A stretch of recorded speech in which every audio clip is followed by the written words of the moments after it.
siamo in compagnia del signor Vasco, un contadino, come lui ama definirsi, e siamo in mezzo alla sua piantagione. Questo è un impianto fitto, cosiddetto, di ciliegie. Perché si dice fitto? Perché le distanze e i sistemi di allevamento sono intensivi, questo per agevolare le nuove tecnologie di raccolta e di controllo delle malattie. Infatti le distanze sono 3,50 m per 1 metro. L'allevamento è un sistema a fusetto libero, molto contenuto, con potature estive per contenere la vegetazione. Le varietà sono di origine straniera, un po' dei paesi dell'est, un po' americane e canadesi. Infatti le pezzature sono medio-alte. Come potete vedere in mano ho un calibro dove i dipendenti, quando raccolgono le ciliegie, devono fare una cernita. Quindi vedete un minimo di 20, si arriva al massimo di 30.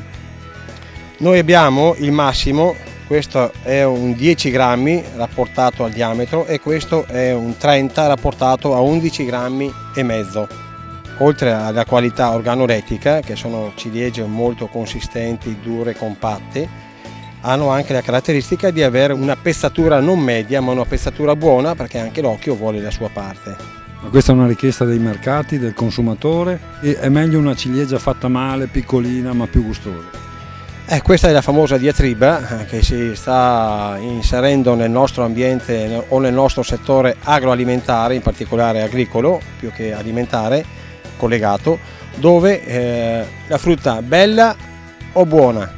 Quindi cercate di fare bella e anche buona? Allora, supportati da questa esigenza di mercato nuova, che è quella che stiamo un po' analizzando e stanno analizzando i mercati esteri, in particolare i francesi, dove effettivamente il consumatore ormai si è evoluto, l'occhio vuole la sua parte, ma è anche il gusto che sta emergendo sempre di più e quindi vuole un prodotto buono. Buono naturalmente può essere sia visivo che anche organolettico, e quello che stiamo adesso affrontando con le nuove varietà.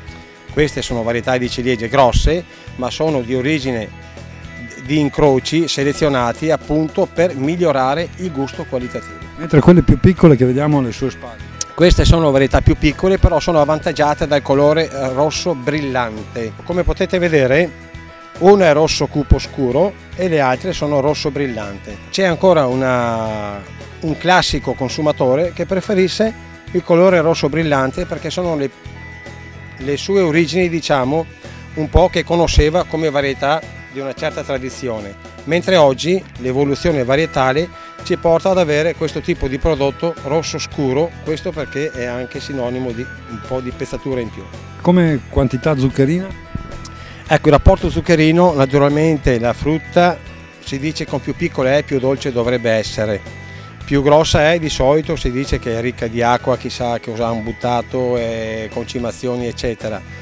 Sì, può essere vero in parte, ma naturalmente aiutati dalla ricerca e sperimentazione ci stanno portando ad avere delle selezioni, oltre che grosse, non con additivi chimici, buone e grosse, ma dovute alla ricerca e alla sperimentazione che stanno portando avanti i nostri genetisti. Cosa è successo a queste due?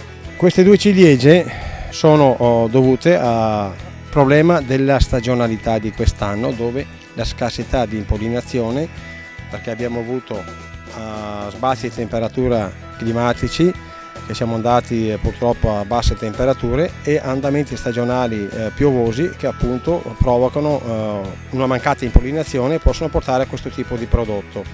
Questo è un danno per voi? Questo è un danno naturalmente, anche perché le produzioni, alcune varietà come vedete alle mie spalle sono molto cariche, ma la maggior parte delle altre varietà sono quasi tutte scariche. Questa per noi non è un'annata propizia, è un'annata un po' scarsa. Oltre che produttore di ciliegie sono anche un produttore di asparagi, essendo partiti già per tempo, già l'asparago ha segnato il problema, in quanto l'andamento stagionale ci ha portato ad avere una produzione scarsa. Di conseguenza le ciliegie ne hanno subito anche loro, la produzione, come dicevo prima, è scarsa, e come gli altri prodotti che abbiamo in campagna, mele e pere, non è una stagione abbondante. Naturalmente i costi, mancando la produzione, aumentano, e di conseguenza abbiamo un prodotto che può costare qualche euro in più al chilo, e questo va a penalizzare un po' il consumatore. Il problema non è solo un problema di costi, ma è legato anche al sistema distributivo, dove noi produttori spesso veniamo penalizzati, e questo devo prendere o fare un mea culpa del nostro settore, dove l'aggregazione e la concentrazione dell'offerta purtroppo va a scapito, perché la grande distribuzione, essendo organizzata, loro sono organizzati e purtroppo noi produttori siamo un po' disorganizzati, perché nonostante l'aggregazione che abbiamo di cooperative non riusciamo a fare forza comune e fronte comune per poter proporre un prodotto non in concorrenza fra di noi, ma in contrapposizione del mercato. Un'ultima domanda, lei quale preferisce?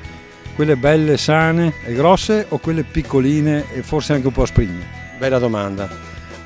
Purtroppo io cerco di evitare di venire a raccogliere le ciliegie, proprio perché essendo un divoratore di ciliegie, ma non perché sono buone, perché la bellezza mi attrae, non c'è niente da fare, la fama fatale io la chiamo.